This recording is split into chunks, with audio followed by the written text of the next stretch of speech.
Imagine a man so cold he could turn London's Thames River into a skating rink just by looking at it. This was Edward Morton, a rigid naval officer who seemed more married to his ship than any woman. But today, the unthinkable has happened as he stands at the altar, looking at his bride Elizabeth with eyes so full of warmth they could melt an iceberg. Under the authority of the Queen herself, the two are pronounced husband and wife in what society is calling the most splendid wedding of the year. The bells are ringing and the petals are flying, marking the birth of a truly perfect match between an admiral's son and a parliament member's daughter. While the guests clap and cheer, the gossip mill is running at full speed behind expensive silk fans. Everyone is wondering how a man once known as the Ice King of the Navy ended up looking like a lovesick puppy in a tuxedo. The answer to this mystery is sitting right there in the pews, looking totally unfazed by the spectacle. Her name is Laura Pendleton, the legendary matchmaker who holds the puppet strings of London's high society hearts. As Laura watches the couple, she isn't just seeing a client, she is seeing a young girl she has known for over a decade. For her, seeing Elizabeth and Edward look at each other with such genuine happiness is the ultimate professional victory. The bride has grown from a little girl into a beautiful lady, and now she's heading off to Italy for a romantic honeymoon. It's a fairy tale ending for Elizabeth, but for our matchmaker, the work never truly stops. The scene shifts from the golden wedding hall to a much more stressful dessert table where the atmosphere is anything but sweet. Meet Jane Hyde, a woman who looks like she just saw a ghost instead of a plate of cake. Jane is in a full-blown panic, practically begging Laura to tell her she doesn't actually have to get married. It turns out her quiet life of reading and playing cricket has been nuked by a single piece of mail. Jane is the second daughter of the Hyde family, and she's much more comfortable on a horse than in a ballroom. But her world turned upside down when a man she thought was just a platonic friend decided to drop the M-word in a letter. The man in question is William Fairfax, and he didn't just hint at his feelings, he sent a formal notice that he's coming to propose in just a couple of days. Jane is reeling, unable to believe that the guy she discussed books with was actually plotting a wedding.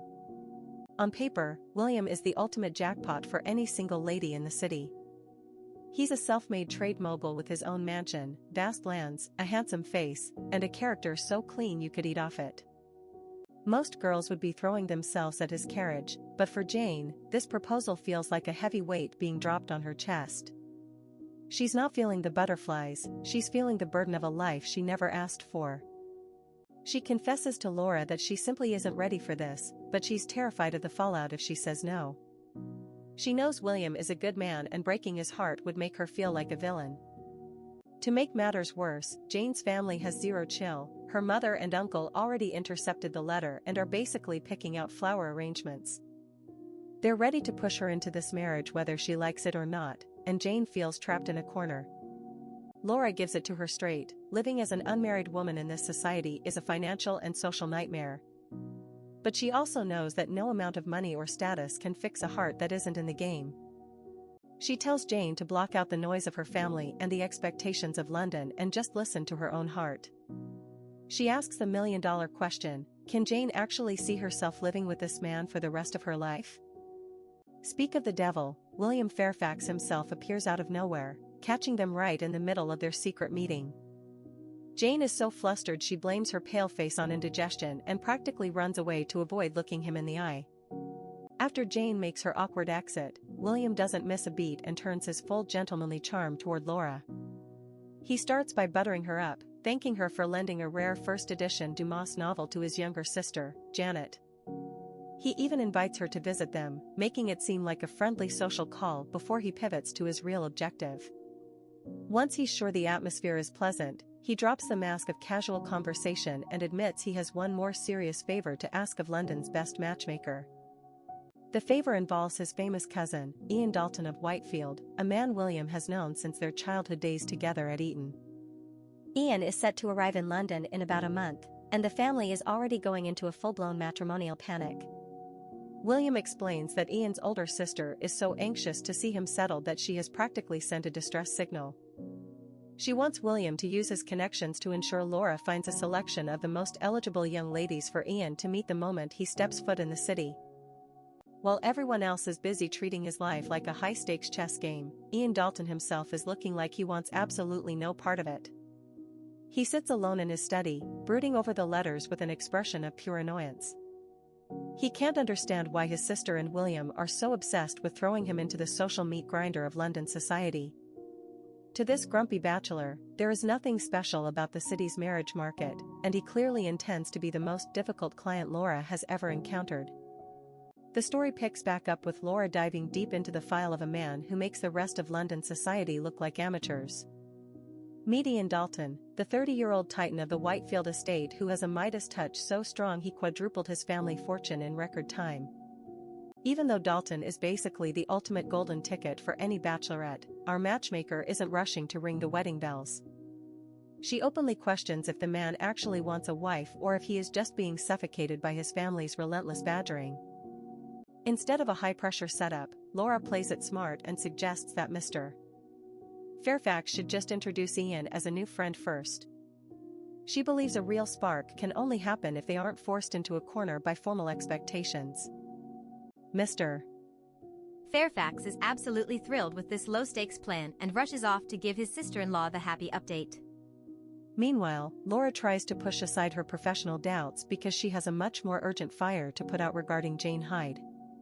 Laura heads back to the Pendleton family townhouse and finds her grandmother finally looking a bit better than she did earlier that morning. She immediately starts getting ready to spill all the juicy wedding tea from the Morton ceremony.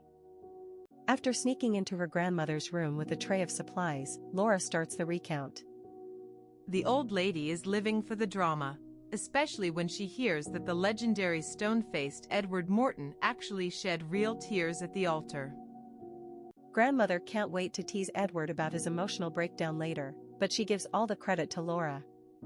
She notes that the couple was clearly pining for each other in secret until Laura stepped in to connect the dots. With at least 10 successful marriages now under her belt, Laura is hailed as the most capable matchmaker in the city. But the light-hearted mood takes a sharp turn when grandmother looks her dead in the eye and asks a question that hits way too close to home.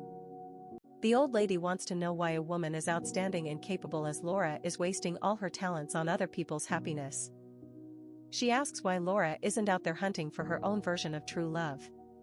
The conversation gets even heavier when grandmother wonders if Laura is still being haunted by the shadow of the man who abandoned her years ago. Laura stays silent, her face telling 1,000 stories she refuses to put into words. Sensing the tension, Laura quickly changes the subject and insists that it is getting far too late for a sick woman to be awake. She tucks her grandmother in, effectively shutting down the interrogation about her tragic past. In the quiet solitude of the night, Laura offers up a sincere prayer. She asks for blessings on the newlyweds and guidance for Jane and William, showing that her heart is always focused on the well-being of those around her.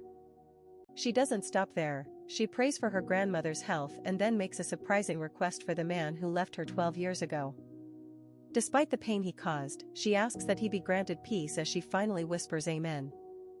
The peace is short-lived as a letter arrives from Rosemary Hyde, Jane's sister.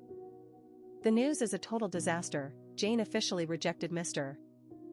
Fairfax's proposal, and the fallout has been absolutely catastrophic for the family. The shock of the rejection caused Jane's mother to collapse, and now Jane has locked herself in her room, refusing to see anyone. Rosemary is desperate and begs Laura to come over immediately before things get even worse. Laura rushes to the Hyde residence and is met by a frazzled Rosemary, now known as Mrs. McLean. But before they can even make a plan, the sound of a screaming voice echoes through the hallway, dripping with pure venom. Mrs. Hyde is in her room having a full-blown meltdown, shouting that she hates seeing unmarried women cluttering up her house. Bata screams that Laura is a haughty, baseless woman who has single-handedly ruined Jane's future. Rosemary is mortified and tries to apologize, suggesting that maybe today isn't the best time for a visit. But Laura remains calm, acknowledging that the mother's distress is significant even if the words are deeply insulting. As she walks through the house, Laura admits to herself that the insults still sting, even after all this time. She remembers the moment at age 25 when she officially gave up on her own marriage and prepared herself for how society would treat her. She has accepted her role as London's finest matchmaker, which in high society terms is just a fancy way of saying an unsold spinster. She carries this title with a quiet, heartbreaking dignity that most people would never understand. Laura finally reaches Jane's door and knocks softly, hoping her friend is still awake. When she enters, she is horrified to see how gaunt and frail Jane has become in just a few short days. Knowing that Jane hasn't been eating, Laura doesn't lead with a lecture or a matchmaker's pitch. Instead, she brings out a tray of delicious raspberry cookies and offers her company, hoping that a little kindness can break through the darkness. Laura starts this segment by playing nurse and therapist to a completely broken Jane Hyde. She gently pushes Jane to eat, reminding her that starving herself won't change the past or fix her broken engagement. To ease the heavy guilt crushing Jane's heart, Laura drops some cold truth about Mr. Fairfax. Far from being a sobbing mess, the man was spotted out hunting and enjoying life, proving he has already moved on from Jane's rejection. Jane isn't convinced and turns the tables, asking Laura if she can actually see a future for herself. This leads Laura to drop a massive truth bomb. She won't be inheriting the Pendleton estate at all. Laura explains that giving up her financial future was the high price she had to pay just to be officially recognized as a member of the Pendleton family. She chose a name over gold. Hearing this, Jane spills her own tea about the Hyde family's decline. She is terrified that once they lose their current home, she and her mother will be exiled to the countryside to live in lonely poverty forever. At 25, Jane feels like a total failure, regretting her choices and hearing her mother's insults on loop in her head. She's convinced she can't do anything right. The real fear for an unmarried woman in London isn't just being alone, it's the absolute terror of poverty once the inheritance disappears and the social doors slam shut. Laura doesn't just pity her, she empathizes because she felt that exact same helplessness when she was Jane's age. She knows the pit of despair all too well, but she also knows the way out. Instead of more empty comfort, Laura switches into career coach mode. She suggests Jane becomes a typist, a role that could actually give her the financial freedom she craves. Laura even offers to lend Jane her own personal typewriter and sets a strict schedule. Jane is to come over to the Pendleton house every evening for 2 hours of intensive typing boot camp. The promise is simple: 3 months of hard work will lead to a real job and a private boarding house where Jane can live independently, far away from her mother's toxic comments. Fast forward 1 month later, and the prodigal son William Fairfax is finally back in London. The city is just as chaotic and noisy as ever, and William is soaking it all in. His cousin, Ian Dalton, is a much tougher nut to crack. Ian is incredibly cynical about the London scene, viewing the elite socialites as nothing more than a bunch of flashy fools and snobs. Even though Ian claims he won't attend any parties, the rumor of his arrival has already set London's social market on fire with a mountain of invitations arriving at their door. William isn't taking no for an answer and insists that Ian must attend the Mortons' ball. He hints that he has already secured a very reliable ally waiting for them there, our favorite matchmaker. Back at the Pendleton house, Laura is feeling uncharacteristically nervous. The rumors of the mysterious Mr. Dalton attending the ball have everyone talking, including her. Her maiden tries to hype her up, suggesting a bold new hairstyle to grab the billionaire's attention. But Laura, ever the humble professional, thinks the whole idea of him falling for her is ridiculous. Laura is convinced Dalton will only want the youngest and most beautiful debutantes, and gently reminds her that she has been by her side for 10 years, and that her beauty has never faded. It has only matured. Laura arrives at the packed ball and reunites with a slimmed-down William Fairfax. The air is thick with anticipation as they wait for The scene opens with a very stressed William Fairfax pacing the floor while waiting for his star cousin to show up. Ian Dalton is apparently running late because he was busy catching up with his old college squad, but the clock is ticking and the socialites are getting restless. Finally, the man of the hour makes his entrance, and he is a total mood. Ian doesn't even try to hide his annoyance, basically telling William that his prediction was spot on. This whole ball is just a noisy, predictable mess that he'd rather skip. William tries to be the ultimate wingman by offering to introduce Ian to a special lady, but Ian isn't buying it for a second. He immediately suspects his cousin is trying to trap him into another matchmaking scheme and looks like he's ready to bolt for the exit. Ian starts dropping some serious truth bombs about his cynical view on London's dating scene. He claims he has yet to meet a single lady who actually has a brain or any wit beyond just being cultured for show. He basically argues that a real relationship is a dead end if the two people can't communicate on a deep level. William just sighs, knowing that the real problem is that Ian is just incredibly difficult to talk to in the first place. The big moment finally arrives when William makes the formal introduction. Ian Dalton is officially presented to our main girl, Laura Pendleton, who happens to be the granddaughter of a powerful countess. While Laura is internally screaming because Ian is hands down the most handsome man she has ever seen, William is busy selling his cousin as a guy who secretly believes in fate and serious love. Laura tries to be polite and break the ice by complimenting Ian on being such a great uncle and a devoted brother. But instead of saying thanks, Ian immediately rejects the praise like it's poison. Ian starts painting himself as the villain of the story, explaining that he's only at this ball because his sister, who is recovering from a rough birth, basically forced him to come. He's determined to prove he's not a nice guy. Despite his prickly and defiant attitude, Laura is actually impressed.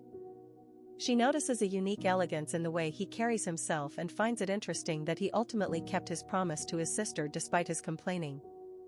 She observes that Ian seems to have a weird habit of wanting people to see him as a bad person. Instead of being offended, she interprets this dramatic behavior as a form of extreme, backward humility. Laura pulls a total pro-gamer move and counters his arguments. She points out that the very fact he knows the specific details of his sister's health struggles proves he is actually a top-tier, caring brother. Watching from the sidelines, William is absolutely living for this. He is delighted to see someone finally besting Ian in a battle of wits, marking the first time the Ice King has been speechless. Now that he's officially intrigued by a woman who isn't intimidated by him, Ian asks Laura exactly how she plans to show her friendship while he's stuck navigating the shark-infested waters of London society. Laura makes it very simple. She'll be his dedicated conversation partner, introduce him to her circle of real friends, and keep the vibes going through letters even when he's far away. Touched by her honest and low-pressure offer, Ian drops the act. He pledges on his honor as a gentleman to be truthful and cooperative with her, forming a brand new and unexpected alliance. The new partnership hits a massive snag almost immediately. When Laura suggests they hit the dance floor so he can mingle with other ladies, Ian has to drop a bombshell. He never actually learned how to dance. Fearing a total social disaster, Laura asks William if Ian is at least athletic. Once she gets the green light, she decides to take matters into her own hands and drags the billionaire toward the stage for an emergency crash course in dancing. The social duel of the season begins as Laura Pendleton invites a very hesitant Ian Dalton to the center of the ballroom. Ian is practically trembling, warning the matchmaker that he is absolutely going to crush her feet more than 3 times because he is that clumsy. But Laura just gives him a confident smile, telling him she is quite sturdy and ready for the challenge. As the orchestra begins the melody, Laura gives the billionaire a simple order. Stop overthinking and just follow her feet. She immediately notices that while Ian is as stiff as a statue, he actually has the natural athletic grace of a sportsman hidden underneath that expensive suit. Even though Ian is slowly catching the rhythm, he is still staring at the floor like he is looking for a lost contact lens.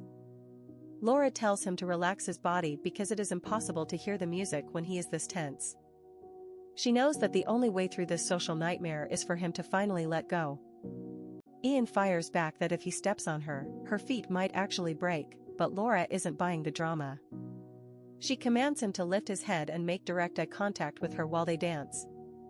She wants him to focus on her eyes instead of his own clumsy steps. The tension in the air is palpable as Ian finally looks her in the eye and starts to lead the dance properly. Laura gives him a smug look, noting that he has actually adapted to the dance incredibly quickly and that her feet are surprisingly safe for now. Laura questions why he was so stubborn about avoiding dance lessons in the past. Ian finally admits the simple, hilarious truth. He refused to learn because his only practice partners at school would have been a bunch of sweaty guys. Because of this, he accepted the title of a rude gentleman who never dances. Ian continues his self-pity routine, claiming that his bad reputation is actually correct because he can't lead an enjoyable conversation or dance to save his life. In his own mind, he is the furthest thing from a proper London gentleman. Laura drops some high society wisdom, telling Ian that being a true gentleman has nothing to do with social skills and everything to do with how someone shows respect to others. Ian argues that he is definitely disqualified then, because he has zero respect for the rigid and fake structures of London society. Laura acknowledges that society can be a source of unbearable frustration and discomfort. She points out that while Ian finds it annoying, the ladies of the city have it far worse because they are forced into these social traps with no way out. Moving to a deeper topic, Laura expresses a sincere hope that a person will eventually appear who can share true happiness with Ian. She wants him to find a life based on genuine love rather than social contracts. Ian is taken aback by her sincerity and asks if Laura actually believes in invisible, abstract concepts like soulmates. The matchmaker doesn't hesitate for a second, confirming that she absolutely believes in that deep, romantic bond. It turns out the Ice King is a secret romantic after all, as Ian admits that he agrees so strongly that he thinks any marriage without love is completely meaningless. It seems Laura has finally found a client whose heart isn't made of stone. As they continue their waltz, Ian is hit with a very strange feeling. He realizes he feels an incredible sense of closeness toward Laura, which is remarkable considering they met less than an hour ago. Laura is also having her own internal realization, deciding that Ian Dalton is a genuinely good man. She finds it rare to meet a gentleman who takes a lady's words as seriously as he does, making her confident that she can become good friends with him. The crash course in dancing is officially a success, and William Fairfax is overjoyed to see his cousin survive the experience.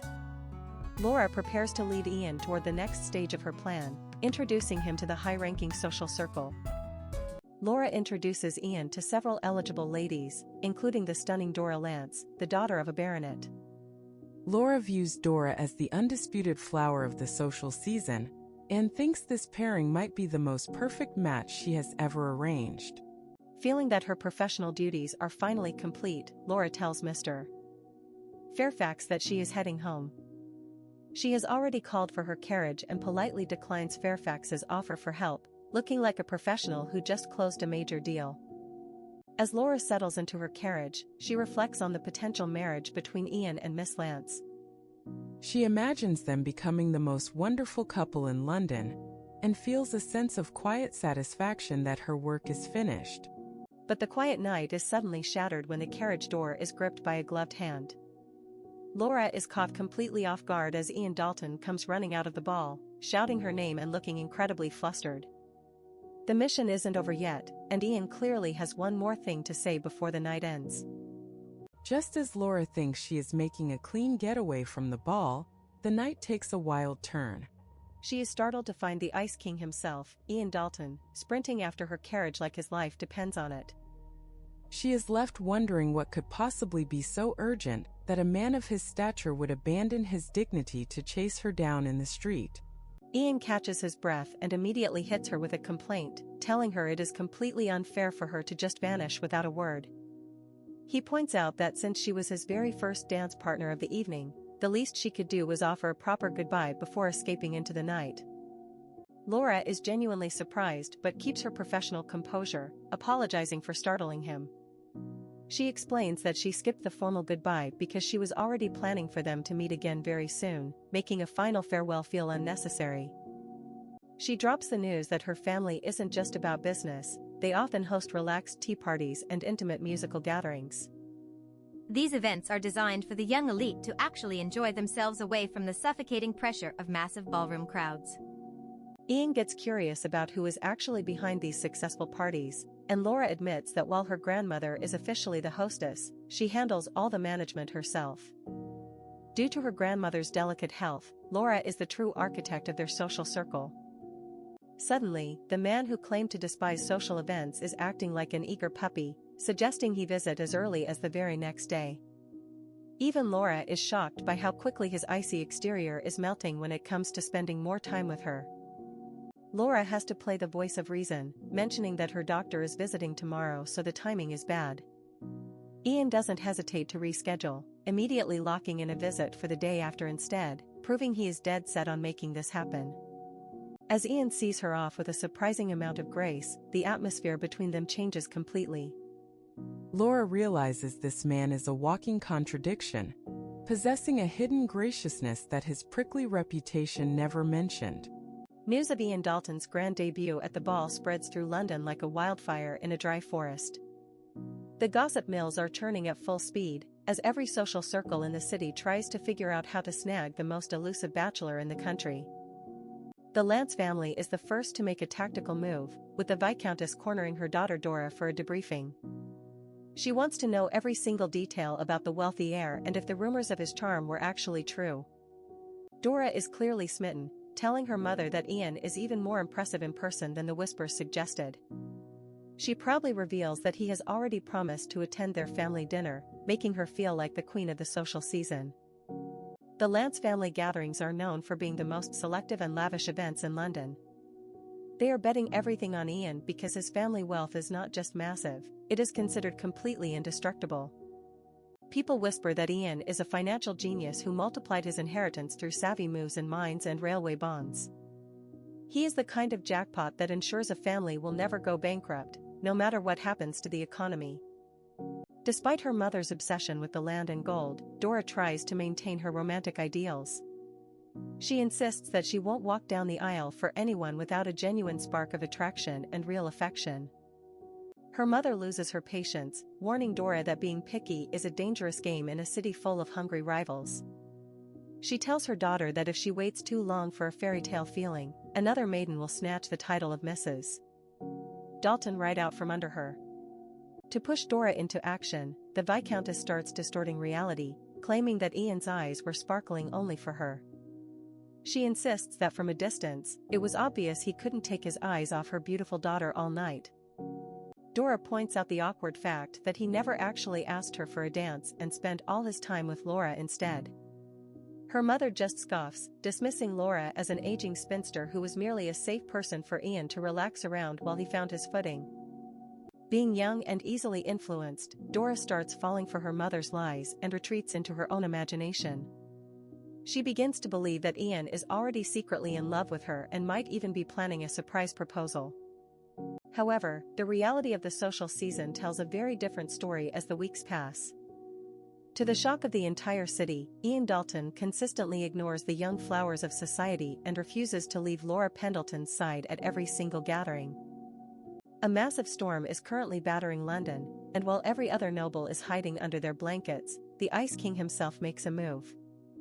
Ian Dalton shows up at Laura's doorstep looking like a drowned cat, proving that not even a torrential downpour can keep him away from his favorite matchmaker.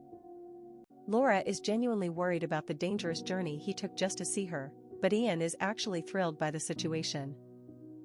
He thinks the bad weather is a total win because it scared away all the other guests, giving him the chance to spend some quality one-on-one time with her. As they settle in with some warm tea by the fireplace, the rumors in the city are reaching a boiling point. Everyone thinks Ian is obsessed with Laura because he is desperate for her to find him a high society wife, but the truth is way more complicated. The biggest joke of the season is that Ian Dalton doesn't even realize Laura is a professional matchmaker. While the whole town thinks they are working on a marriage contract, he just thinks he's found a genuine friend who actually understands him. From her side of the table, Laura is quietly observing her guest and realizes he has absolutely zero interest in finding a bride. He's surrounded by the most beautiful and wealthy ladies in London every week, yet he treats them all like background characters in his own story. She notices a pattern. At every single tea party or dinner, Ian will chat with the ladies for exactly 2 minutes before making an excuse to leave. He always ends up right back by Laura's side, either listening to her music or starting a casual conversation that has nothing to do with marriage. Laura concludes that for Ian Dalton, building a sincere friendship with her is way more important than any romantic pursuit. Even if his family is breathing down his neck to get married, he seems perfectly content just sitting in her drawing room.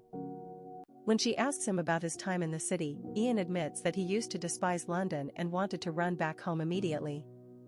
But now, he confesses that he has actually grown quite fond of the place, and he explicitly credits Laura for changing his entire perspective. The conversation shifts to his massive estate, Whitefield, which sounds more like a fantasy kingdom than a piece of land. He describes the fertile forests and birch trees with such vivid detail that Laura feels like she's actually standing there on the hill beside him. Unlike the typical lazy nobles who can't even find their own kitchens, Ian knows every inch of his property. His tone carries a warmth and simplicity that shows a deep, rare love for his homeland that you just don't see in the city elites. Laura is impressed, noting that most landowners couldn't care less about their farms. Ian then drops a bombshell. He wants to show her the beauty of Whitefield through his own paintings. It turns out our grumpy billionaire has been a trained artist since he was a child. He jokes that he uses his own hands as his staff when it comes to art, which leaves Laura completely fascinated. He even expresses regret for not bringing his sketchbook today, which is apparently filled with more than just landscapes. The sketchbook actually contains detailed portraits of his family, including the nieces and nephews he talks about constantly. It's becoming clear that this man isn't cold at all, he's just extremely picky about who he lets into his heart. He shares stories about his eldest nephew, who is currently following in Ian's footsteps by studying at university. He notes how the boy went from being a cute kid to a fine adult, showing a very soft side of the Ice King. Then there's Olivia, his 13-year-old niece who is already preparing to conquer the social scene. Ian seems proud of how capable she is, sounding more like a protective father than just an uncle. The real chaos comes from his younger nephews, Daniel and George, who are basically two energy-filled troublemakers. They fight as a daily routine, and Ian is convinced that he is the only person on Earth who can actually set them straight. The mood turns serious when they talk about the youngest baby in the family. The birth was incredibly hard on Ian's sister, leaving her health in a very fragile state, and he genuinely hopes this child will be her last. Laura is so moved that she decides to send a gift to the newest baby boy.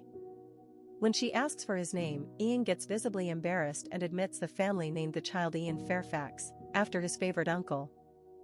Seeing the billionaire Ice King blush over a baby name is the most charming thing Laura has ever witnessed. She realizes he has a heart of gold, but since he still won't look at any other woman, she decides her only option is to pray he finds love on his own terms. A few days have passed since the big ball, and the sun is finally shining over London. Our legendary matchmaker, Laura, is being visited by her cheeky maid and while she gets ready for an unexpected outing. Usually, Laura is the one making plans for others, but today, things feel a bit different.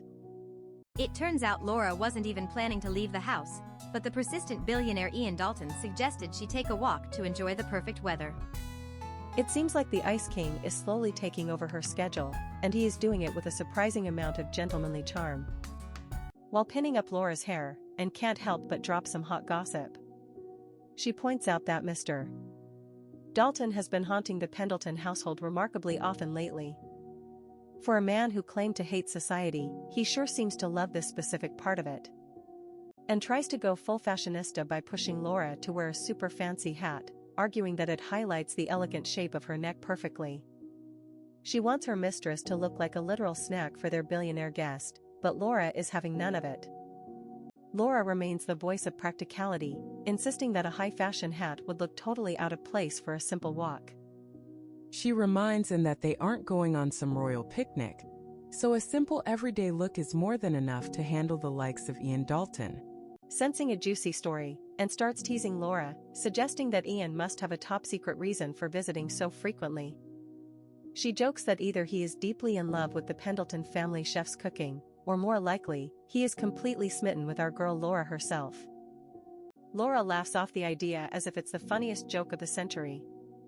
She is convinced that there isn't a single romantic spark in Ian's eyes. She playfully argues that Ian probably gives more affectionate glances to a plate of expensive steak than he ever gives to her. Laura is a total expert at fixing everyone else's love lives but remains hilariously clueless about her own. She thinks and is just pretending to be a love expert, while actually knowing nothing, completely ignoring the obvious signs right in front of her face. As they meet in the parlor, and watches from the sidelines and confirms her suspicions. The moment Laura looks away, Ian's expression shifts from cool and distant to warm and adoring. This man is clearly a goner, and the whole house sees it except for the person it actually matters to. The two begin their walk, noticing how the weather has finally turned from chilly to bright and warm. It's the perfect atmosphere for some deep conversation, and Ian isn't planning to waste a single second of this one-on-one time with his favorite. The talk turns to the Mortons, the couple Laura recently set up.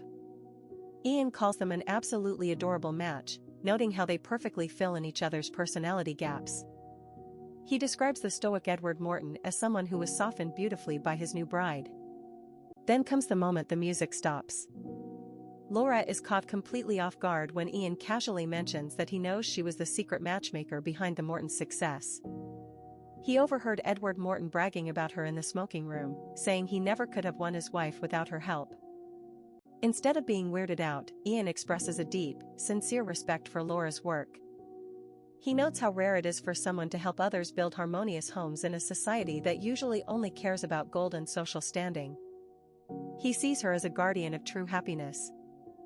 Laura is now a blushing mess and can barely look him in the eye. She struggles to accept such high praise and begs him to stop. But Ian realizes he isn't a typical gentleman. Instead of changing the subject to save her from embarrassment, he finds himself wanting to keep watching her react to his words. In a desperate attempt to stop the praise, Laura decides to confess everything. She admits that she was secretly scouting him for a marriage at Mr. Fairfax's request. She reveals that every invitation and even those awkward dancing lessons were all part of a calculated plan to find him a wife. To her absolute shock, Ian doesn't get angry, he bursts into a fit of laughter. He reveals the ultimate plot twist: he had already figured out her matchmaking intentions a long time ago. He knew exactly what she was up to and just chose to enjoy the ride. Ian tells a stunned and flustered Laura that he actually admires her. Laura opens the conversation by nervously asking Mr. Dalton if he was offended by her secret matchmaking schemes. To her relief, Ian just laughs it off, telling her he is actually grateful because he knows she was only trying to help him find happiness. Ian clarifies that it is not that he hates the idea of marriage itself, but rather that he has never found a woman in his hometown of Whitefield who could truly make him open his heart. He wasn't looking for a supermodel or a genius, he was looking for a real connection that just wasn't there. He admits that even though the word destiny sounds a bit too dramatic for his taste, he does believe that there is someone out there specifically meant for him. He wants to believe in a special bond that doesn't feel forced or planned by high society rules. For Ian, the perfect meeting should happen naturally, like a spark in the dark, without any artificial effort or staged introductions. He is a man who wants the real deal or nothing at all. Laura tries to be the ultimate wingman, suggesting that if his destined partner is currently in London, they should stop being passive and start searching more diligently. She enthusiastically offers to use all her resources to find this mysterious lady for him. But then comes the plot twist that leaves Laura speechless. Ian politely but firmly declines her offer, dropping a bombshell by stating that he no longer has any need for her matchmaking services. He looks like a man who has already found exactly what he was looking for. Their intense private moment is suddenly cut short by the arrival of Miss Lance. She claims she was just passing by on a random errand, but her perfect timing and stunning appearance suggest she might have been looking for them all along. Laura notices that Miss Lance is looking especially beautiful today, but there is something different about her. The usually proud and cold socialite is acting with an unusual amount of bashful charm specifically directed at Mr. Dalton. Miss Lance tries to secure Ian's attention by inviting him to all the big events of the upcoming social season. She specifically mentions a fancy picnic that includes boating and swimming, hoping to tempt the billionaire into spending more time with her. Ian is initially non-committal, acting like his schedule is far too busy for a picnic.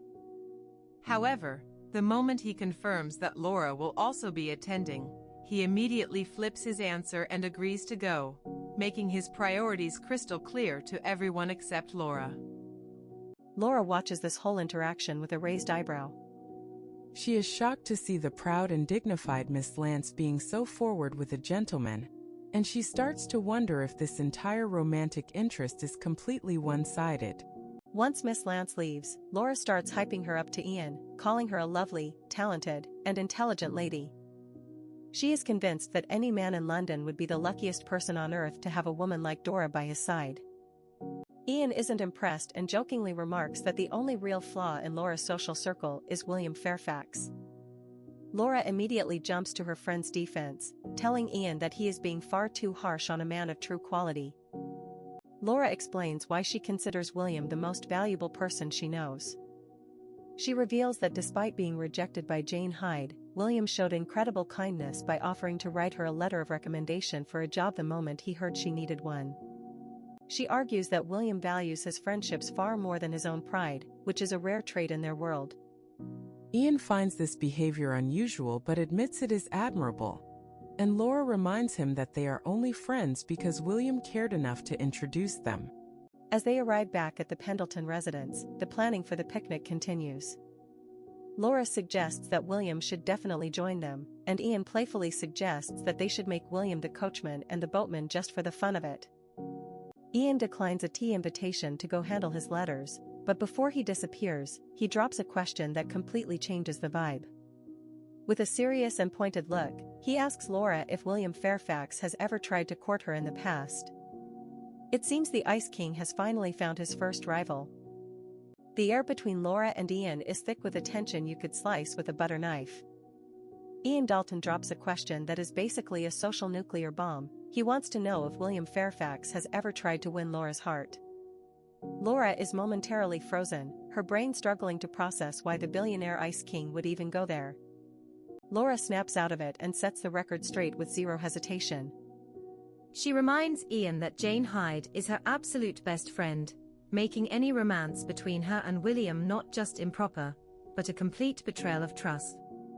She is shocked that he would even imagine such a scandalous scenario.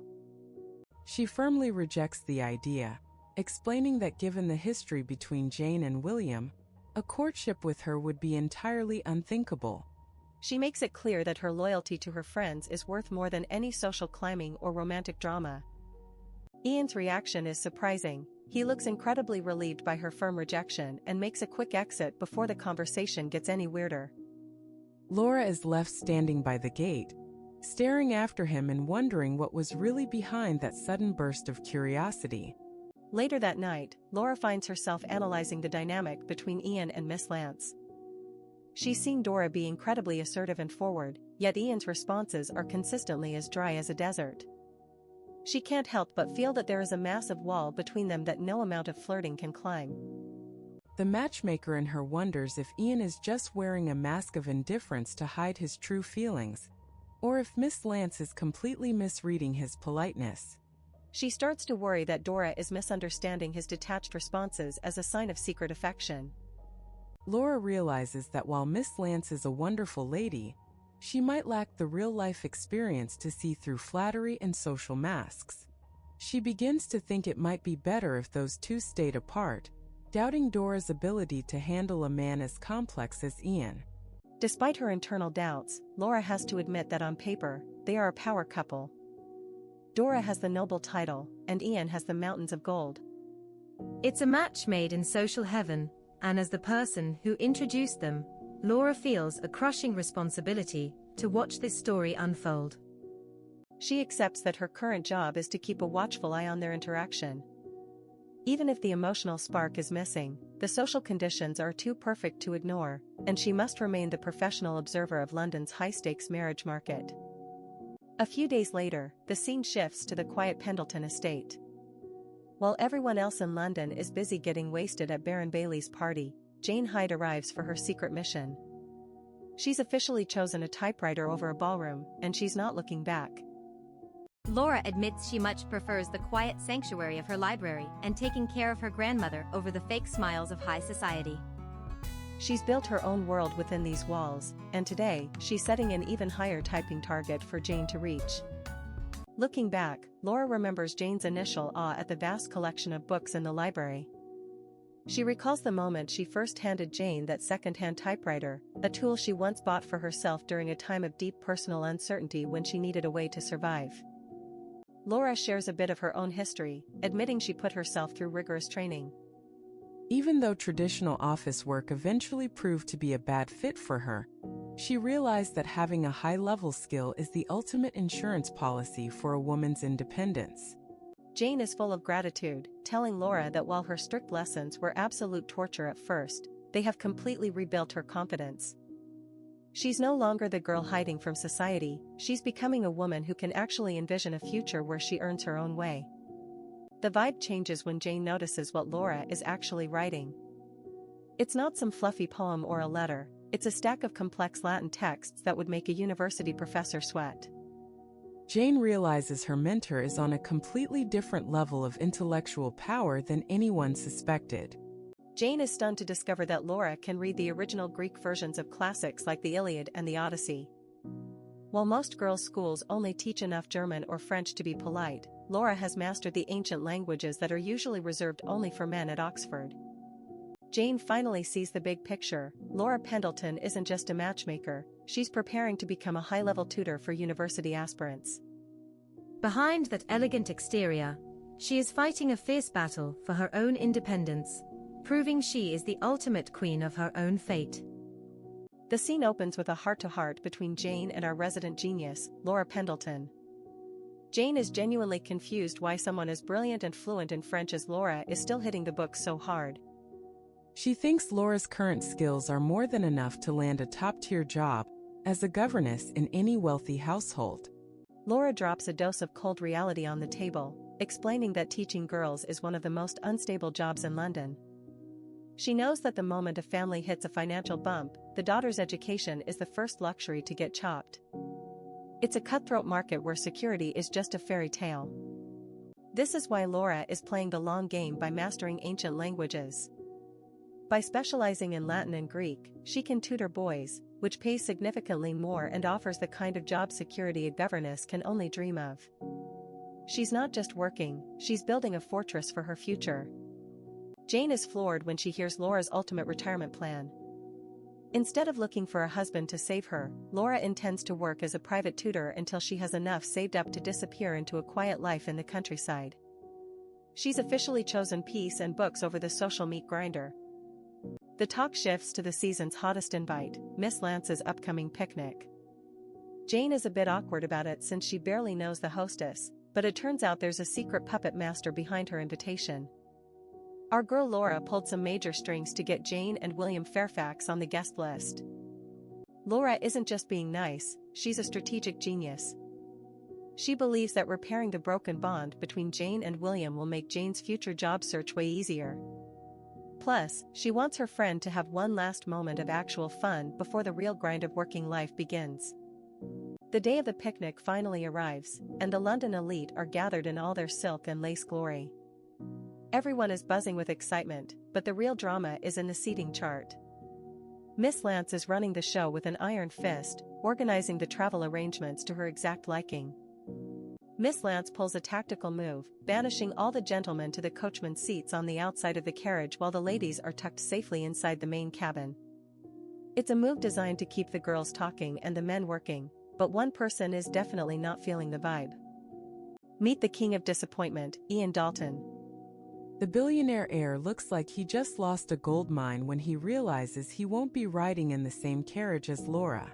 He's stuck on the roof while his target is inside, and his grumpy face is basically a permanent resident at this point. While Ian sulks, William Fairfax steps up like the ultimate gentleman to help the ladies board. Seeing an opportunity, Ian decides to quit moping and use the long journey to build some rapport with the rest of Laura's social circle. If he can't be with her, he'll at least win over her friends. Onlookers from other carriages can't stop whispering about the other socialites corner Ian, asking why he's been ghosting the Lance residents lately. Ian plays it cool, claiming that some urgent family matters kept him away, but his eyes say he'd rather be anywhere else than answering these annoying questions from the gossip squad. The gossip train moves on to the Pendleton house, and the city girls are being total mean girls. They dismissively label Laura's home as the most boring place in London because it focuses way too much on. Even though they have to admit the food at Laura's house is top tier, they immediately pivot to the nastiest topic in high society, her lack of a dowry. They mock the fact that despite her legendary beauty and family name, she's basically in. The whispers get even darker as the women speculate on why the wealthy Pendleton family refuses to give Laura a single cent for her marriage. They start hinting that there's a massive, hidden scandal involving Laura's mother that makes her a social liability despite her looks. Just as a curious woman named Daisy is about to get the full, juicy details of the scandal, the group leader sharply silences her. The mystery of Laura's past is hanging in the air like a heavy cloud, and it's clear that the matchmaker herself is walking into a social minefield. Just when you think our matchmaker is the most perfect lady in London, society decides to drop a massive reality check. The elite squad has officially arrived at a scenic picnic spot, and while the ladies are busy setting up mats and dreaming about boat rides, there is a literal storm of gossip brewing under the surface. While the other girls are focused on their dresses and the snacks, Ian Dalton is acting like a man possessed. He is constantly scanning the crowd, his eyes locked onto Laura Pendleton like a laser. He looks deeply troubled, and it's not because of the weather, it's because of the nasty whispers he heard about her during the long carriage ride. Ian isn't the type to sit around and wait for the truth to find him. He decides to go straight to the source of the rumors and approaches the resident social queen, Miss Dora Lance. He asks her for a private walk, and Dora is practically vibrating with secret joy, thinking she has finally secured her billionaire proposal. As the two of them step away from the group, the rest of the ladies are losing their minds with excitement. They are convinced that they are about to witness the romantic confession of the century, but in reality, Ian is about to perform a high-stakes interrogation. Ian wastes zero time on small talk and goes for the jugular. He asks Miss Lance to explain exactly what everyone was whispering about regarding Laura's family history. He makes it clear that he values his friendship with Laura so much that he needs to know the truth for the sake of their future. Miss Lance takes a deep breath and starts the tragic tale of the Pendleton family jewel. She reveals that Laura's mother was once the most celebrated and beautiful girl in all of London society. She had the world at her feet until she suddenly vanished without a trace at the age of 17. The plot twist is revealed: the high society jewel didn't just disappear, she eloped in the middle of the night with an American painter. This guy had been hired to paint her family's portrait, but he ended up stealing the daughter's heart and her entire future instead. The forbidden couple lived a life of hiding and poverty without ever having a proper wedding. But the story takes a dark and heartbreaking turn when Laura's mother passed away while giving birth to her only daughter. The social jewel was gone, leaving behind nothing but a scandalous legacy and a tiny baby. After the funeral, the American painter pulled the ultimate villain move. He left the infant on the doorstep of Lady Abigail and vanished from the face of the earth. Most people in London are convinced that he just abandoned his child so he could go back to his own life and forget the whole tragedy. Even though Lady Abigail officially adopted Laura back into the Pendleton fold, Miss Lance can't help but drop some fake pity. She tells Ian it's such a shame that a woman as graceful as Laura has to carry the heavy burden and the stain of her own birth everywhere she goes. Dora tries to act like a loyal friend, insisting that despite her crazy background, Laura's character is so great that she still fits perfectly within the upper class. It's the kind of backhanded compliment that only a high society rival could pull off with a straight face. Then comes the gold digger update, the missing dowry. Miss Lance explains that the reason Laura doesn't have a single cent to her name is because of a brutal family feud. When Laura was adopted, her uncle wasn't about to let the inheritance go to a scandalous orphan. To save the family name and secure Laura's safety, Lady Abigail had to sign a soul-crushing contract. She agreed that every single one of her assets would pass to the uncle's son, leaving Laura with a noble name but absolutely zero financial backing for a marriage. Miss Lance finishes her story by begging Ian not to judge Laura for her mixed bloodline or her poverty. She tries to sound virtuous, but she's really just highlighting all of Laura's weaknesses to make herself look like the better option for the billionaire heir. But Ian Dalton isn't following the script. He looks visibly offended and disgusted, not by Laura, but by the idea that he would ever care about something as trivial as money or birth circumstances. He realizes that the graceful matchmaker has been fighting a very lonely battle all her life. After thanking Miss Lance for the info, Ian rejoins the group but looks like a man on a mission. He declines to play their petty social games, choosing instead to reflect on the real reason he decided to stay in London. It seems the Ice King has finally found something worth fighting for, and society better get ready for the fallout. The past month has turned our once cool billionaire Ian Dalton into a total puppy. He's been circling around Laura Pendleton like a man possessed, constantly looking for any excuse to hear her speak just one more word. It's official, the Ice King has been downgraded to a full-time simp. For the first time in his life, Ian is starting to realize that he's actually captivated by another human being. He's usually the one in control, but right now, he's just a guy wandering around the park hoping for a glance from his favorite matchmaker. But his romantic vibes quickly turn into pure annoyance when he thinks about the rest of London's high society. He's completely done with these snobs who look down on Laura just because her family name doesn't come with a mountain of gold. To Ian, the primary entertainment for the elite seems to be nothing but vulgar gossip and low-tier slander. He can't stand how they treat people's lives like a cheap soap opera while ignoring the actual quality of a person's heart. As he watches Laura's quiet and humble behavior, he starts to wonder if she's only this way because she spent years enduring the cold shoulder of society all on her own. He suspects her calm demeanor is actually a shield built from years of being treated like an outsider. This triggers Ian's hero complex, making him wish he could be her ultimate source of comfort. He desperately wants her to trust him enough to stop hiding her wounds and finally let him see the real woman behind the matchmaker mask. His deep, emotional reflections are suddenly shattered by the sound of someone counting loudly by the lake. He wanders over and finds William and Jane Hyde engaged in the most competitive game of skipping stones you've ever seen. William sees his cousin and immediately tries to drag him into the chaos, asking Ian to join the game and bet on his success. William is feeling way too confident for a guy who is clearly about to get wrecked. Ian takes one look at the situation and decides to pull the ultimate traitor move by betting against his own family. He immediately places his money on Miss Hyde, sensing that her stone-skipping skills are on a completely different level than William's clumsy attempts. He even goes a step further by playfully suggesting that Jane probably let William win the last round on purpose just to save his fragile ego. This cheeky comment immediately triggers a direct challenge from Jane, who is now ready to prove her dominance. Jane is radiating absolute confidence, telling Ian she's going to crush him just as easily as she handled William. Ian tries to play it cool, but he admits that facing a literal stone-skipping master is actually making him a bit nervous.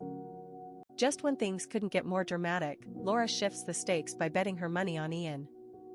She tells the group she's trusting his natural athleticism to pull through, finally giving our billionaire the motivation he needs to actually try.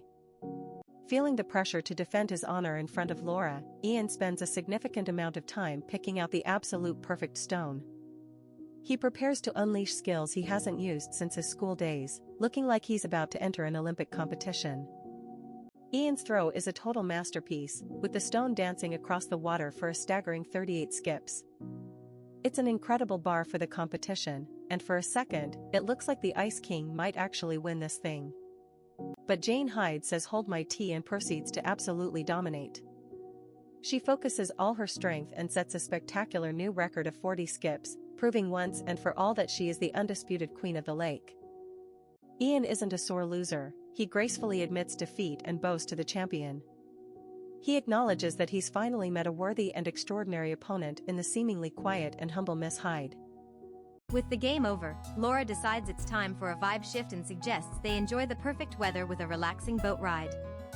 She knows exactly how to transition from high-stakes competition to a more romantic atmosphere. As Ian and Laura settle into the tiny, intimate boat, the rest of the world just seems to fade away. They are finally alone with nothing but the sound of the wind and each other's company, leaving us on a massive romantic cliffhanger. Imagine being a fly on the wall at this picnic, watching Jane Hyde and William Fairfax interact like absolutely nothing happened. The local gossip squad is completely losing their minds, wondering how a girl who just shot down a billionaire's proposal can act so comfortable and relaxed around him. It turns out our guy William is a total pro at managing awkward vibes. He was the one who suggested the stone-skipping game specifically to break the ice and turn a potentially cringy encounter into a high-stakes friendly competition. Watching them from the sidelines, our girl Laura realizes that their bond was always built on being great friends first. She starts to suspect that William's proposal wasn't even fueled by some crazy, deep passion, but rather a simple desire for a reliable life partner. This insight triggers a massive philosophical debate for Ian Dalton. He starts to question if a marriage can ever actually be happy if it's just based on being buddies rather than having a burning romantic fire between the two people. Laura drops some major truth bombs about the reality of adulting, explaining her pragmatic view of life. She argues that in the long run, mutual trust and a steady hand are way more important than the wild and unpredictable nature of temporary passion. She even warns him that the beautiful flower of love usually shrivels up the second it hits the cold reality of empty bank accounts or clashing personalities. For her, a stable friendship is the ultimate survival kit in a world full of social drama. Ian is completely taken aback by her cynical take on romance, finding it way too dull for his taste. He argues that a life lived without that spark of passion is basically just going through the motions in a lukewarm and boring world. He doubles down on his romantic ideals, telling her that true love is the only thing worth fighting through any hardship for. For a man like him, when love hits, it's meant to last until the very end. But things get real spicy as they sit close together in that tiny boat. Suddenly, the billionaire Ice King is hit with a wave of intense physical attraction to Laura that he never saw coming. The atmosphere shifts from intellectual debate to pure, unadulterated tension. Ian is out here fighting for his life, struggling to keep his cool while his brain is screaming at him to just reach out and touch her. Every time she looks at him, he has to suppress the urge to close the distance and give her a kiss right there on the lake. Laura is totally oblivious to the storm raging inside him, only noticing that Ian has suddenly turned as pale as a ghost. She gets genuinely worried and asks if he's feeling sick, completely unaware that she is the reason for his rapid heart rate. Seeing him break into a cold sweat, she insists they get off the boat immediately so he can rest. Her caring and supportive nature only makes things worse for poor Ian, who is now even more flustered by her kindness. As they finally settle onto a rock by the shore, Ian realizes he is in a dangerous spot. He knows that if he keeps looking at her while they are alone like this, he might finally lose his grip on his self-control and do something scandalous. To save the day, Laura changes the subject and asks if the massive forests in his hometown of Whitefield look anything like the local park. It's the perfect distraction for a man who is currently about to overheat. Ian describes his home as a forest paradise filled with beautiful birch trees, a massive contrast to the pathetic and sparse greenery found in the middle of London. He paints a picture of a world where nature actually has room to breathe. While half the countryside is dying to move to the city, Laura admits she's done with the noise. She finds the high-fashion social scene of London to be nothing but an exhausting and loud headache that she'd gladly trade for some peace. Ian goes full romantic again, confessing that the quiet outdoor vibes make him never want to step foot in the chaotic city again. He looks at her with a look that says everything, wishing they were at Whitefield Hall right now so she could wander through his forests and finally get the rest she deserves. Imagine being a billionaire who owns half the country but still can't get a single date with the woman of your dreams. Ian Dalton finally decides to stop being a coward and extends a warm invitation to Laura, telling her she is welcome at Whitefield Hall anytime she wants to escape the noise of the city. He even tries to sweeten the deal by saying the house is so quiet that even the servants are dying for a new guest to entertain. Laura, ever the polite professional, thanks him for the kind offer and admits she would love to see the land he loves so dearly with her own eyes someday. For a second, Ian thinks he's finally winning, but our matchmaker is about to drop a social logic bomb that will change everything. She adds a massive, pragmatic catch to the invitation: she'll only visit once Ian finally finds a lady of the house to act as a proper hostess.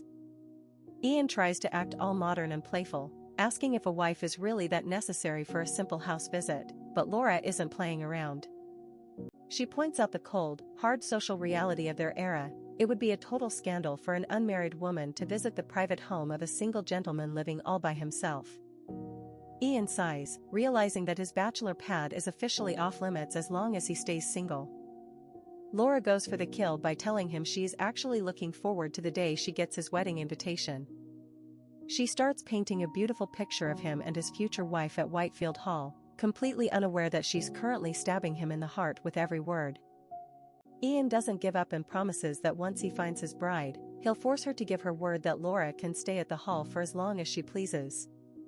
He's basically trying to bribe a future wife he hasn't even met yet just to keep Laura in his life. Laura just laughs it off like it's the funniest joke of the century. She warns him that in the real world, no wife is going to be cool with her husband's beautiful female friend hanging around the house forever. The logic is sound, but Ian is done with logic.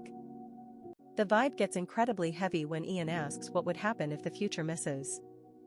Dalton specifically begged for Laura to stay by her side forever. He's practically screaming the truth at her now, but Laura is still trying to play it safe behind social rules.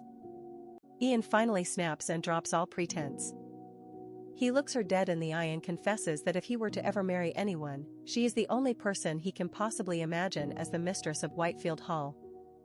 This is it, the big proposal we've all been waiting for. But instead of a romantic movie moment, Laura gets completely flustered and shuts him down instantly. She insists that his future wife would hate this arrangement and firmly asks him to only ever invite her as a friend. She basically hits him with the ultimate friend-zone card and makes a tactical retreat before he can say another word. Left alone in the wind, Ian starts reeling from the realization that his impulsive proposal was a total disaster. He realizes he was completely rejected, and he feels like a total fool for pushing his one-sided feelings on her so blindly. He beats himself up, thinking he practically begged her to turn him down. But even with the pain of rejection, he admits to himself that he's been visualizing this life with Laura ever since he first stepped foot in London. Ian decides he can't let things end like this. He resolves to track her down and explain the true depth of his love, hoping that if she sees his sincerity, she might actually give him a chance. But the universe has other plans for our desperate billionaire. When he goes to look for her, he finds out that Laura pulled a disappearing act and left the area in a massive hurry. Apparently, she cited an urgent matter at home and vanished faster than a paycheck on rent day. Ian gets the news that the Pendleton house is officially on lockdown. They aren't receiving any guests because a mystery relative is coming to visit, which is basically code for saying they don't want to see his face. The next day, Ian tries his luck at the Pendleton gates, but he gets flatly turned away by the staff. They won't even accept a letter from him, which in high society is the ultimate middle finger to his dignity. As evening falls, the mighty Ian Dalton is left standing alone in the street, facing a total and complete blackout from the woman he loves. The billionaire has everything, but right now, he can't even buy a conversation with his own matchmaker. It has been a full week since that disastrous picnic, and our billionaire protagonist Ian Dalton is officially losing his mind. He has gone from being the most eligible bachelor in the country to a frantic man barred from the only house he actually wants to enter. The pride of the Ice King is completely gone, replaced by the sheer desperation of a man who was ghosted by his own matchmaker. Every single day, Ian shows up at the Pendleton residence like a persistent ghost, only to be turned away at the door by the staff. He is left to wander the streets nearby like a lost puppy, unable to even catch a glimpse of Laura's shadow behind the curtains. He is haunted by the terrifying thought that Laura's heart has officially locked its doors and thrown away the key. He worries that his impulsive proposal caused a permanent fracture, making their relationship completely irreversible. The fear of losing her forever is a nightmare that keeps him awake every night. Ian's internal chaos is so obvious that he looks like a man on the edge of a breakdown. When someone finally approaches him to mention how weirdly he's been acting, Ian is so startled he literally shouts in surprise. He is no longer the composed gentleman everyone feared, he's just a mess of raw nerves and regret. Just as he thinks things can't get any more complicated, a sudden telegram arrives that completely ruins his plans. The message forces a change in his schedule, meaning he has to leave London immediately. This telegram triggers one final, frantic attempt to reach Laura before he is forced out of the city. Back at the Pendleton gates, the standoff continues. The staff stands firm on their orders, refusing to let him inside or even take an item from his hands. It's a total blackout, and Ian is running out of options and time. With only 30 minutes left before his train departs, Ian's desperation hits an all-time high. He tries to pressure the staff member into making just one tiny exception for his urgent delivery. He is practically begging for a chance to leave something behind for Laura so he doesn't disappear without a trace. He even goes as far as offering the servant a luxury job in Yorkshire if they get fired for helping him. However, his billionaire flex fails completely because the servant values the excitement of the city way more than a boring life in the countryside. The Yorkshire dream just isn't enough to buy loyalty in London. In his final attempt to secure the delivery, Ian tries to throw money at the problem with a bribe. But the staff member has a much bigger price in mind. They refuse the cash in exchange for a massive personal favor that money can't buy. The servant challenges Ian with a bold request. He must promise to return to London and successfully win Laura's heart. They want him to man up and keep fighting for his love rather than giving up so easily. It's a challenge that Ian accepts with a renewed sense of purpose as he rushes to his train. After Ian's hurried exit, and finally brings a mysterious bundle to Laura. She admits she couldn't help but accept it because the gentleman was acting like a total lunatic and wouldn't take no for an answer. The package is heavy with expectation as Laura begins to unwrap it. Laura opens the letter and discovers the dark reason for Ian's sudden departure. He has been called back to Whitefield because Reverend Genfield has passed away. It's not a romantic getaway, it's a grim matter of duty that requires his immediate attention. As the primary landowner, Ian explains that he is responsible for appointing the next reverend and must oversee the entire mourning process. His departure is a heavy burden of responsibility, but even in the middle of a family tragedy, his mind is still stuck on the woman he left behind. In his letter, Ian admits he is well aware that Laura has been intentionally avoiding him since the day of the picnic. He doesn't blame her, but he also doesn't plan on letting the silence continue forever. He expresses a sincere and humble hope that the bridge of friendship between them hasn't been burned to the ground. He asks for just one chance to explain himself and his feelings properly the moment he returns to London. He signs it as her loyal friend, but the gift included says something much deeper. Along with the letter, Ian left behind a stunning painting of his territory, Whitefield. It's a work of art that captures the soul of his home, and the quality is so high it leaves Laura completely breathless. By sharing the most intimate part of his life through his art, Ian is revealing his true intentions without saying a single word. To the total surprise of the maid, Laura gives a very specific instruction. Instead of hiding the painting away, she wants it hung in the most visible spot in the drawing room. As Anne carries the painting away, she is left wondering what kind of secret bond has formed between the matchmaker and the Ice King to deserve such a prime spot in the house. And slowly slips into the room and finds Laura still glued to that mysterious letter for what feels like the 100th time. The matchmaker is supposed to be getting ready for bed, but her mind is clearly light years away.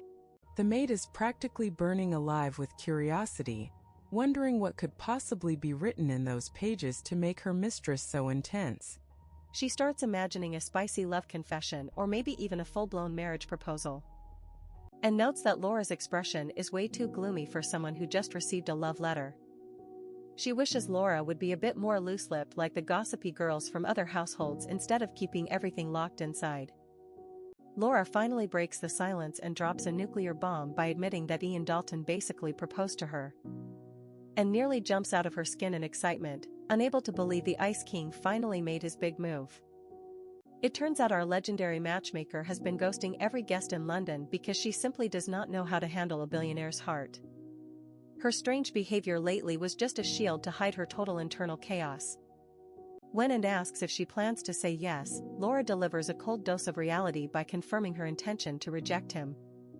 She is determined to push him away despite the magnitude of his offer. Laura argues that Ian's high society circumstances and her own lack of a dowry make this a recipe for disaster. She believes that if a gentleman is free to propose, a lady should have the absolute right to protect him from a bad match by refusing. She tries to act logical, claiming she is well past her prime and completely penniless. To her, a marriage built on fleeting emotions without a solid financial foundation is just a house of cards waiting to fall. Laura thinks Ian is just acting on a temporary spark, and ignores the fact that he definitely knows about her lack of money. She insists that living together requires more than just romance, showing her trademark pragmatic side. And isn't buying any of these excuses and asks the million-dollar question, forget the money and the status, what does Laura's heart actually feel for him? The silence that follows is louder than any confession. Laura tries to cope by claiming the biggest advantage of being a spinster is that you can be friends with hot guys without any romantic tension. She is working overtime to convince herself that she has zero love for him in her heart. After Anne leaves, Laura looks at the letter again and realizes how neat and polite his writing is, even after she treated him like a ghost. She admits to the empty room that Ian is truly a good man who followed through on every promise. An internal monologue kicks in as Laura wonders when this dangerous attraction even started. She admits she never initially thought of him as a suitor, because she was so convinced she wasn't suited to be his wife. She feels a twisted sense of relief that he is leaving the city, hoping that the distance will make her feelings subside. She desperately wants to go back to being just a loyal friend once he sorts out his emotions. The narrator calls her out for being a total liar because her heart actually sank the moment she heard he was leaving. She has been wanting to see him all week, and this unfulfilled wish is now bringing her nothing but pain as she holds onto her locket. With a total heartbreaker of a hook. 7-year-old Laura is standing in the rain as her father says a tearful goodbye, promising that this isn't the end and he will definitely come back for her someday. It's the kind of trauma that stays with you forever, especially when your world is about to be turned upside down. Before he vanishes into the mist, her father gives her a golden pendant to wear around her neck as a symbol of their unbreakable bond. He assures her that even if they are apart, the spirits of her mother and father will always be right there by her side, tucked inside that tiny piece of jewelry. Young Laura is left in the care of the prestigious Pendleton family, where her grandmother, Lady Abigail, is the only person who treats her with actual warmth. The old lady looks at Laura and sees her departed daughter all over again, doing everything in her power to help the child forget her crippling loneliness. But the honeymoon phase doesn't last long because the actual head of the house, Uncle Gerald, is a total nightmare. To him, his little niece is nothing but a shameful reminder of a family scandal that brought dirt onto the Pendleton name. He treats her like an unwanted leftover instead of blood. Gerald is the type of villain who throws a temper tantrum at his own mother for accepting such a niece into their home. Their daily screaming matches become the background music of Laura's childhood, and poor Laura is usually the target of his rage whenever she's unfortunate enough to catch his eye. Things get even darker as we see that the abuse wasn't just verbal. The guy actually threw objects and beat a literal child just to vent his anger. Hiding quietly and avoiding her uncle becomes Laura's daily routine, and she spends 3 years walking on eggshells just to stay in one piece. Finally, Lady Abigail realizes that the main house is basically a war zone, and decides to send 10-year-old Laura away to a boarding school for her own safety. It's a bittersweet move because she's leaving the only person who loves her, but at least she's escaping the monster in the parlor. Even at school, the gossip squad is already hard at work, spreading rumors about her scandalous birth before she even puts her bags down. But Laura is a different breed. She doesn't cry or crumble. Instead, she uses her isolation as fuel and buries herself so deep in her books that she makes everyone else look like amateurs. Through sheer force of will and some serious brainpower, she consistently ranks at the top of her class. She carefully crafts a persona of the perfect, kind-hearted honor student, building a flawless mask to hide the fact that she's constantly enduring the weight of her family's cold social circle. While Laura is dominating the classroom, her grandmother is fighting a desperate legal war to officially register her in the family.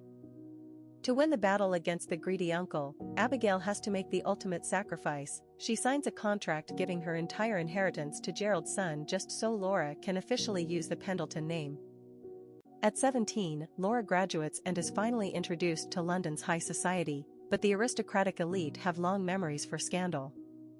Despite her beauty and her name, she is never fully accepted, and is forced to spend over a decade reminding herself that she is a permanent outsider just to survive the social vitriol. Fast forward to the present, and our matchmaker is alone with Ian's letter, finally admitting to the empty room that she actually has deep feelings for the billionaire Ice King. After a lifetime of protecting her heart, she's finally fallen for the one man who shouldn't be hers. But because she's the queen of overthinking, she decides their love is a massive mistake. She's terrified that her controversial status and her lack of a dowry will become a permanent obstacle that only brings pain to their future children. She believes that for his sake, they should just give up now. Miles away at Whitefield Hall, the man in question finally returns home. He's just finished overseeing the quiet funeral of Reverend Jen Field, looking exhausted and carrying a silent heartbreak that no one in his estate can see. Even with his own world falling apart, Ian stays focused on his duties as the lord of the land.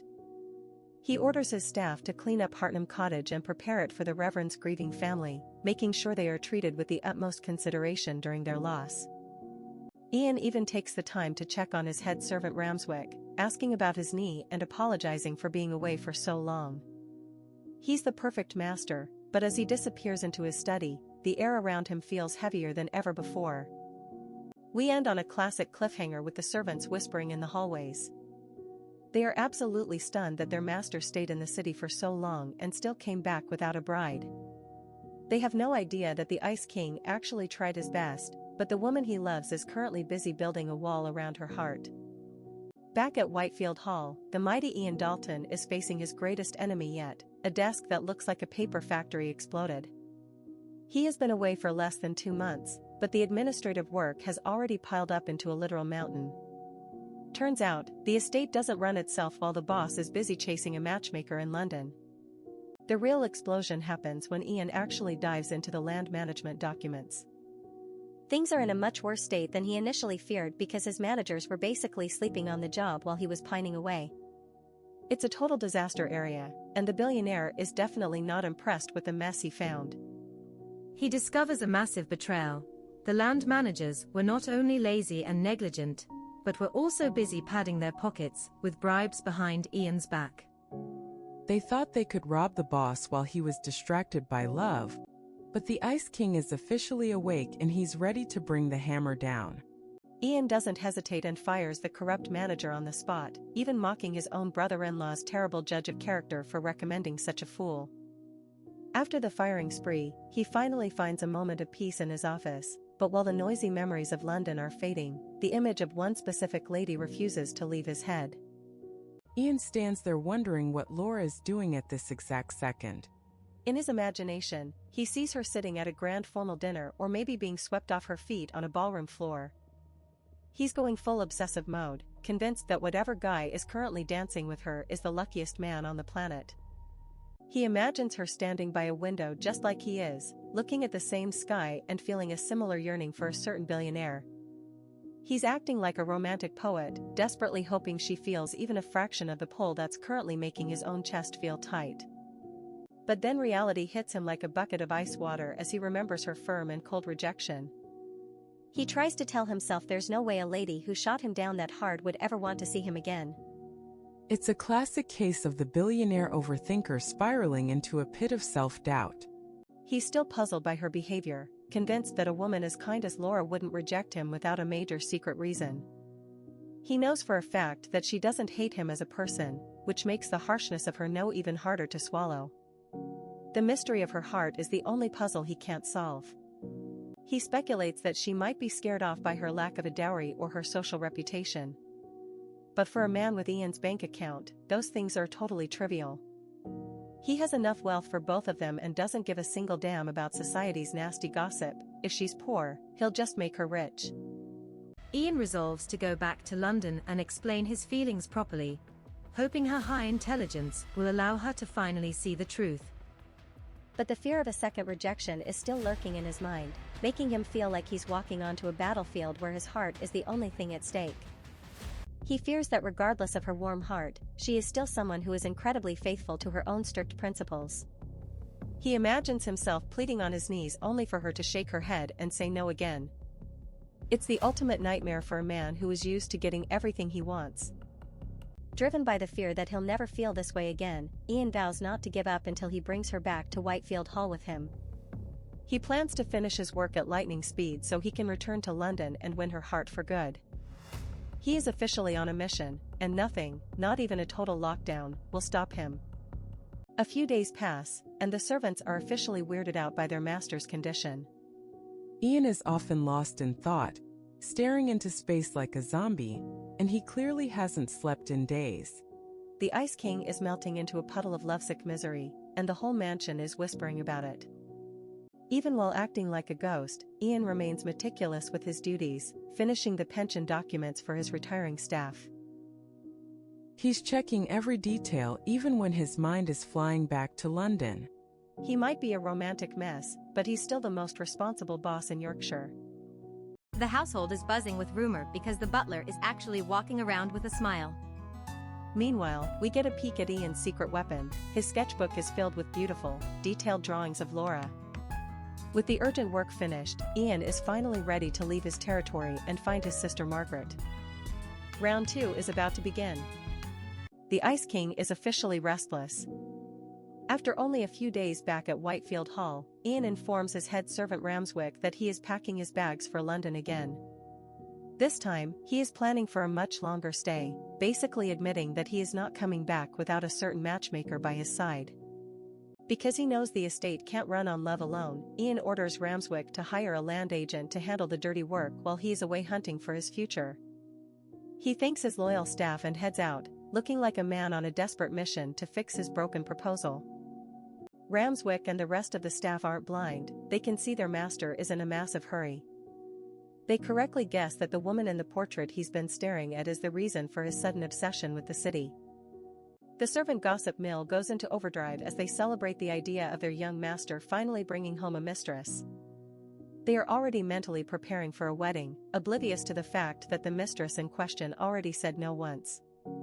Ian makes a pit stop at Dunville Park, the estate belonging to his sister Margaret. It has been a month since he was last here, and he starts reflecting on how much his life has spiraled into chaos during his time in London. The peace is immediately shattered by the sound of his nephews being total menaces outside. Ian wanders over to investigate and finds his nephew Daniel Fairfax playing with an object that looks way too realistic to be a toy. Our billionaire goes into full protective uncle mode and sternly demands the boy hand over the prize. It turns out Ian's instincts were spot on. The kid was casually waving around a real pistol belonging to his father. Ian marches into the main house, where his sister Margaret greets him with a big smile, completely clueless that her son was nearly in a tragic accident outside. She's living in her own little bubble while the house is basically an armory. Ian doesn't even say hello before he starts scolding Margaret for her husband's insane negligence. He points out that the gun was actually loaded with live rounds, and he is rightfully furious that the children are being raised in a shooting range. Margaret is the queen of being unbothered, she just dismisses his concerns with a joke about punishing Daniel later. She's much more interested in her latest hobby, becoming a part-time fortune teller with a deck of cards. She pulls out a fortune card for Ian and claims it's a sign from the universe. According to her mystical deck, our grumpy billionaire is destined to be a married man before the year is over. Ian tries to play it cool and denies having anyone special on his mind, but Margaret is 10 steps ahead of him. She reveals that William Fairfax has been writing her detailed letters about Ian's suspiciously active social life in London. She starts listing off all the parties and picnics Ian attended, which is hilarious because everyone knows Ian usually hates people. His sudden interest in social gatherings was a massive red flag that he was hunting for a wife. Margaret finally drops the name we've all been waiting for, Miss Pendleton. She's heard through the grapevine that this specific lady was the host of every single gathering Ian frequented, and she wants the full tea immediately. Seeing Ian's visible reaction to the name, Margaret becomes 100% convinced that her brother's heart has been stolen. She starts prying for details, asking if Laura is actually as beautiful and brilliant as the rumors suggest. The conversation gets incredibly awkward when Margaret notices Ian's face turning sour. She realizes that her powerful, wealthy brother is actually suffering from the one thing money can't fix: unrequited love. The ice